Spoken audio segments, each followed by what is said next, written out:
Bismillahirrahmanirrahim.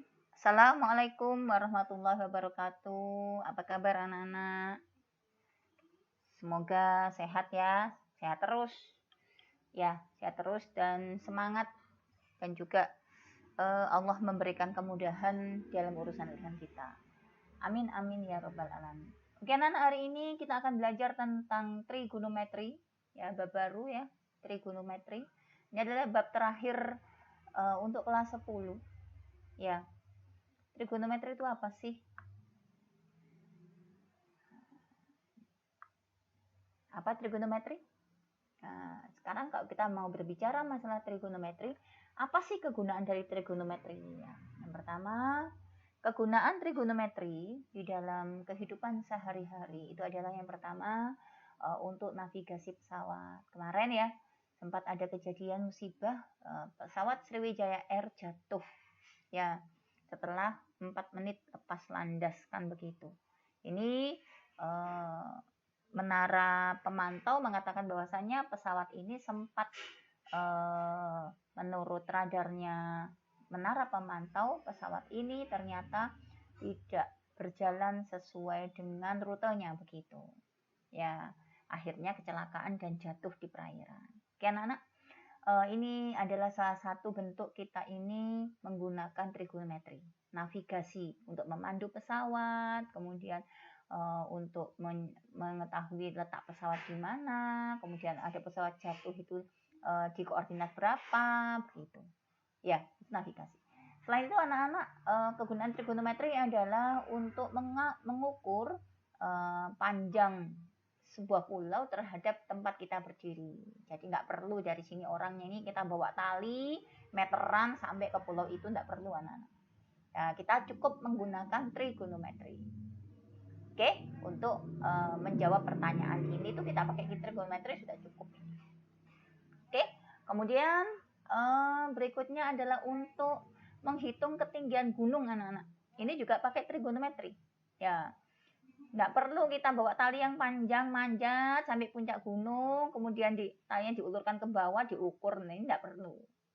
Ya, biar tahu ketinggian gunung itu berapa meter, karena kita tahu bahwasanya di dalam Al-Quran sebuah gunung itu makin tinggi suatu gunung, maka pasaknya dia terhadap bumi makin dalam, makin kokoh begitu. Ini memang sudah diceritakan dalam Al-Quran anak-anak. Oke, kemudian kita bisa menghitung menara tinggi ini puncaknya berapa. Ya, kita bisa menghitung tiang bendera tanpa memanjatnya. Ini seperti ini. Ini juga pakai trigonometri. Atau menghitung ketinggian pohon, puncak pohon berapa. Nah, kita nggak bisa kan sampai puncak, karena tentunya ini tidak bisa dinaiki sampai puncak pohonnya, misalkan karena lembir di sini. Nah, ini kita bisa menggunakan trigonometri. Oke, jadi trigonometri itu adalah ilmu yang sangat-sangat bermanfaat bagi kehidupan anak-anak. Oke, next lanjut. Nah, ini juga untuk mengetahui gelombang laut, itu kita juga pakai trigonometri. Kalau gelombangnya tinggi, ini berpotensi tsunami atau enggak? Ya, ada air pasang apa enggak? Airnya lagi apa? Pasang atau surut? Ya, enaknya nelayan itu mau berangkat melaut atau berhenti melaut? Ya, kapan nelayan berangkat? Ketika ikannya banyak, ketika airnya pasang atau surut begitu. Itu bisa diketahui dari trigonometri ya. Kemudian menghitung jarak antara planet dengan planet dengan bintang, atau planet dengan satelitnya. Itu bisa. Ya, jarak antara planet Saturnus dengan bumi dengan matahari, ini bisa dihitung anak-anak. Oke, selain itu anak-anak, kegunaan trigonometri dalam kehidupan kita ini untuk menghitung atau menentukan arah kiblat. Ka'bah di sini ya. Misalkan kita di Yogyakarta, di Surabaya di sini, dekat Yogyakarta, sebelah sini Surabaya, maka kita itu harus ngadep kemana. Kita itu, sajadah kita itu harus kita arahkan kemana. Ini bisa dihitung. Ini pun pakai trigonometri. Oke, jadi anak-anak itulah di antara sekian banyak kegunaan trigonometri dalam kehidupan kita. Ya, setidaknya ada beberapa hal yang sudah saya sampaikan di sini. Oke, sudah paham ya? Sekarang kita masuk satu-satu anak-anak. Mulai yang pertama dulu. Ini juga ada lagi. Ya, ini trigonometri bermanfaat untuk gelombang bunyi, gelombang suara begitu, antara ikan kecil dengan lumba-lumba. Ini saling memberikan suara anak-anak. Ya, supaya mereka tidak ada bertabrakan. Tidak ada ceritanya ya ikan-ikan di laut bertabrakan ya. Coba kalian perhatikan itu. Subhanallah itu loh. Tidak pernah ada anak-anak. Karena demikian kencangnya mereka itu berlari terus bertabrakan, tidak ada ceritanya. Ya, itulah hebatnya Allah begitu. Begitu juga kelelawar. Ya, kita mengetahui bahwasanya kelelawar itu adalah binatang yang tidak diberikan penglihatan oleh Allah.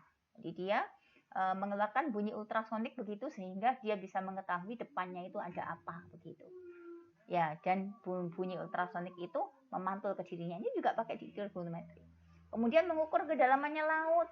Ini juga ya dari laut yang berada di atas, dari kapal yang berada di atas terhadap kapal selam. Ini kita tahu kedalamannya berapa dengan saling mengeluarkan gelombang bunyi. Ya, sehingga mereka saling mengetahui jarak di antara keduanya misalkan. Atau untuk kepentingan oseanografi yang lain begitu. Oke, kita anak-anak ya. Sudah selesai insya Allah begitu. Kemudian kita langsung masuk yogian yang pertama. Untuk trigonometri anak-anak, kita mengenal adanya radian dan derajat. Ya, sebelum kita masuk ke radian derajat, kita harus mengenal yang namanya sebuah lingkaran. Ya, 1 derajat itu dihitung dari sudut mendatar, dari garis mendatar ke arah berlawanan jarum jam anak-anak. Jadi ke atas gini. 1 derajat gini. Ini 1 derajat. 90 berarti ke sini anak-anak sudutnya. Nah, begini. Ini 90. Bukan dari sini ke sini, bukan. Ya, 180 juga demikian. Dari sini sampai ke sini. Nah, ini 180. Oke, 360 juga gitu. Dari mendatar dia, dari mendatar sini terus dia muter. Nah, ini 360. Oke, jadi dikatakan bahwasanya ini adalah 1/360 putaran, 1 derajat itu. Jadi kita tahu 1 derajat itu adalah 1/360 putaran karena 360 derajat itu adalah 1 putaran. Gini ya, maka 1 derajat akan sama dengan 360-nya pindah sana. 1/360 putaran gitu anak-anak. Oke? 90 derajat seperempat putaran. Dari mana 90 derajat seperempat putaran? Ya ini Bu, seperempat. Iya, seperempat dari lingkaran maksudnya kalau ini. Ya, jadi kalau 90 derajat artinya ya 1/360 dikali 90. Begini anak-anak. Ini dicoret hasilnya 4. Sehingga ini menghasilkan 1/4 putaran. Tuh, begini loh maksudnya. Oke?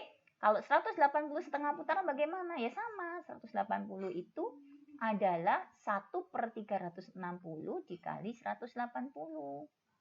Oke, dicoret, ini 2, berarti setengah putaran. Jelas ya? Jelas, insya Allah jelas. Sebentar. Saya hapus dulu, ini supaya gambarnya jelas. Yang ini saja saya hapus. Oke. Kemudian itu adalah terkait dengan putaran anak-anak. Lalu bagaimana terkait dengan radian? Nah, kita mengetahui bahasanya 360 atau 1 putaran. 1 putaran itu adalah 360. Oke? Sehingga yang namanya 1 putaran ini bisa dikatakan 2pi radian itu disimbolkan biasanya rad. 2pi rad itu namanya 2pi radian. Ya, sehingga dari sini kita punya yang namanya 2pi radian itu adalah 360. 2pi radian itu adalah 360. Sehingga kalau pi radian 2-nya dipindah sana anak-anak. Jadi 360 dibagi 2 hasilnya 180. Oke, sehingga dari sini kita punya 180 derajat adalah pi radian.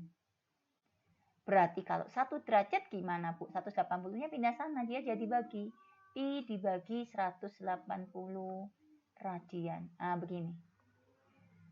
Oke, sehingga dari sini kita bisa tahu 1 derajat adalah pi per 180 radian. Lalu kalau 1 radian bagaimana? Ini kan 1 derajat ya.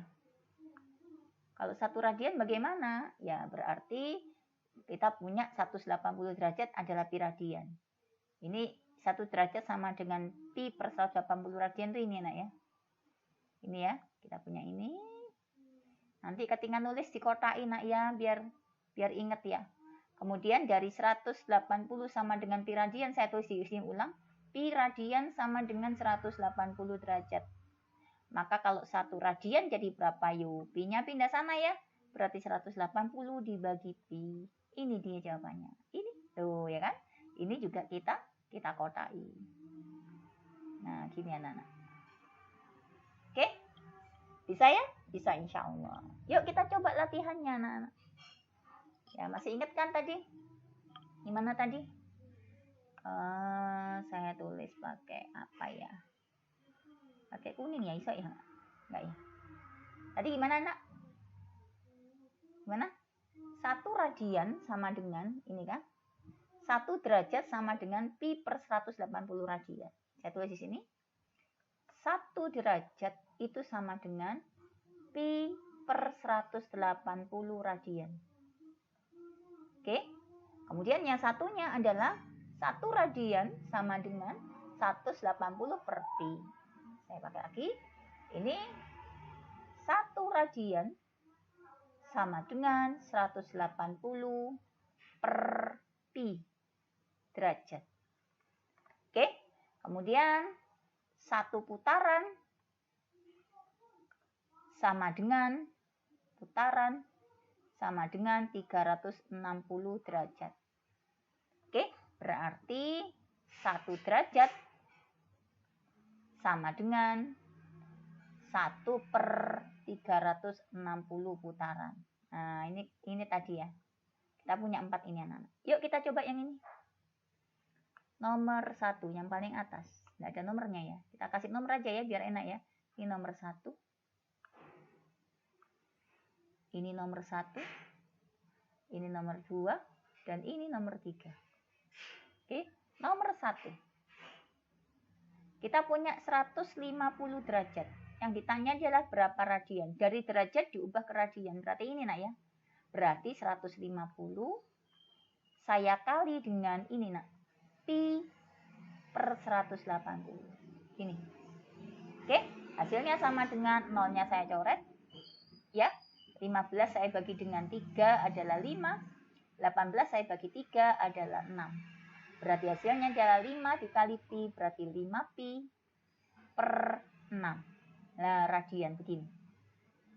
Berarti 150 adalah 5 pi per 6.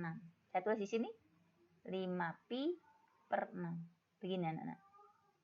Oke, 150 itu berapa derajat misalkan. Nah, kita hitung lagi. 150 derajat itu ada berapa putaran? Ya, kita tahu 1 derajatnya adalah 1 per 360 putaran. Jadi langsung saja 150 dikali 1 per 360 putaran. Hasilnya adalah, saya coret ini. Hilang ya. 15 saya bagi dengan 3 adalah 5. 36 saya bagi 3 adalah 12. Berarti 5 per 12 putaran. Begini anak-anak. Oke, nomor 1 selesai. Nomor 2. Ini 5 per 12. Nomor 2. Kita punya 3 per 2 pi radian. Kita punya 3 per 2 pi radian. Mau saya jadikan derajat. Ya, radian ke derajat dikali ini ya. Oke, berarti 3 per 2 pi dikali dengan 180 per pi. Oke, 2 dibagi 180 bagi 2 itu 90 anak-anak. Pi dicoret sama pi hilang. 3 kali 90 berapa? 270 derajat. Sehingga 3 per 2 pi radian adalah 270 derajat. Saya tulis di sini. 270. Oke, kemudian dia berapa putaran? Nah, terkait dengan putaran paling enak pakai derajat anak-anak. Pakai yang ini aja ya. Berarti 270 derajat. Itu ada berapa putaran? Ya berarti 270 sama dikali dengan ini. 1 per 360. Nolnya dicoret. 27 dibagi 9 itu 3. 36 dibagi 9 itu 4. Hasilnya adalah 3 per 4 putaran. Nah begini. Oke, selesai. 3 per 4 putaran. Nomor 2. Nomor 3 anak-anak. Nomor 3. Kita punya sepertiga putaran berapa derajat? Sepertiga putaran berapa derajat? Nah, putaran ke derajat ya pakai ini ya. Satu putaran itu kan 360 derajat. Berarti sepertiga putaran berarti sepertiga dikali 360 derajat. Hasilnya kita coret gini ya. Hasilnya adalah 120 gitu. Berarti ini adalah 120 derajat anak-anak. Lalu berapa radian? Ya gampang sekali ya. 120 derajat itu ada berapa radian? Kita kalikan. Mana ya tadi derajat ke radian? Derajat ke radian tidak ada ini ya. Adanya putaran derajat ke radian. Mana ya? Ini ya anak-anak ya. 120 derajat berarti yang ini ya. 1 derajat sama dengan pi per 180 radian. Berarti ini saya kalikan dengan ini ya. 120 derajat dikali pi dibagi 180. Oke, hasilnya sama dengan kita coret. Nah, ini. Oke, 12 dengan 18 saya bagi 6, 2. Saya bagi 6, 3. Berarti 2 kali pi, 2 pi per 3 radian. Nah, begini. Kalau ada pi-nya itu satuannya radian anak-anak.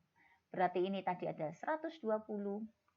Ini adalah 2 pi per 3 radian. Gampang ya? Jadi kita akan pakai rumus ini anak-anak ketika merubah derajat menjadi radian. Kita akan pakai rumus ini ketika merubah radian menjadi derajat. Kita akan pakai rumus ini ketika kita mengubah putaran menjadi derajat. Dan kita akan pakai rumus ini ketika mengubah derajat menjadi putaran. Gitu saja. Oke, gampang ya? Gampang, insya Allah begitu. Selanjutnya anak-anak, monggo silakan dicoba soal-soal berikut ini. Ya, jadi di sini, ini 0 derajat itu berapa radian? Ini harus kalian isi. Oke, kalau pi per 6 radian itu berapa derajat? Ya, ini ke sini jawabannya. Oke, kemudian pi per 3 radian itu berapa derajat? Oke, 90 derajat berapa radian? Oke, 2 pi per 3 radian berapa derajat? 135 derajat berapa radian? 5 pi per 6 radian berapa derajat? Begitu. Pi radian berapa derajat? 210 derajat berapa radian? Oke, 225 itu berapa radian? Oke, 4 pi per 3 itu berapa derajat? 270 itu berapa radian? 300 derajat itu berapa radian? Begitu. 7 pi per 4 radian berapa derajat? Dan yang terakhir adalah 11 pi per 6 radian berapa derajat? Oke, dicoba dulu nak ya. Ya, insya Allah hari ini cukup sampai segini dulu. Nanti insya Allah minggu depan kita akan bahas tentang terkait ini. Harapan saya ada revolusi ya dari kita anak-anak ya. Yang kemarin-kemarin tidak pernah belajar, sekarang harus mulai belajar ya. Mumpung babnya masih baru. Ya, kepahaman itu harus diapresiasi dengan positif anak-anak. Kalian nggak mungkin paham ketika kalian tidak ada niat yang pertama, yang kedua tidak ada kerja keras. Oke? Jadi, ayo bangun. Ya, bangun, kejar mimpimu. Jangan lanjutkan mimpimu. Kalau kita bangun pagi, kemudian kita tidur lagi, berarti kita melanjutkan mimpi.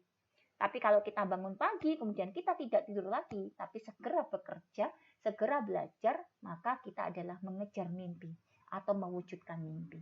Oke anak-anak, mau tetap bermimpi atau mewujudkan mimpi, itu adalah pilihan kalian.